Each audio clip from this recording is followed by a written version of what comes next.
is February 2, 2024, and it is my 48th birthday. 48 years of existence in this wonderful world.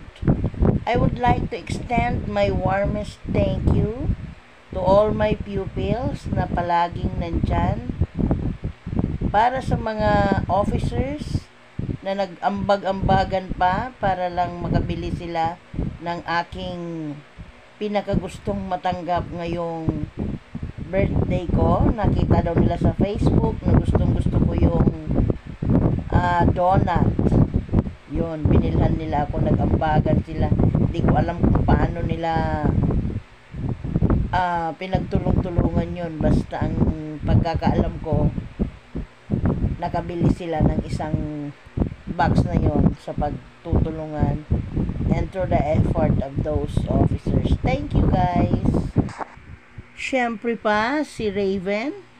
Dinalhan na naman ako ng paborito kong hopya. Queso hopya. Thank you. And of course, si Syra. May pag-gift. Mamaya ko po i-reveal ang laman yan. Kasama rin si Kaye Novero na may pa birthday din na gift. And of course, si Ishizaki may pa chocolate. At ito naman si Bernice ay may pa unan, o di ba? And of course, si Berin mayroon naman siyang pa wine. Lalasingin yata ako. Charot. And of course, si Albert, na binigyan naman ako ng karangalan para sa kanyang pagkapanalo sa sepak takraw. Good luck, Albert, sa susunod mong laban.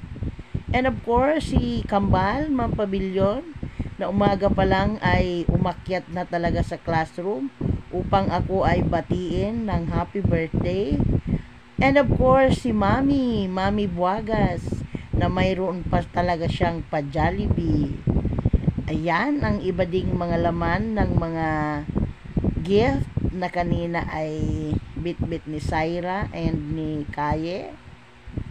And of course, si Dimain na may pa-cake at saka pa-spaghetti. O ayan, di ba? Busog na busog ang kanilang ma'am. Yan ang ibang mga laman ng gift na bit-bit nila kanina. Pa-cute muna tayo, guys.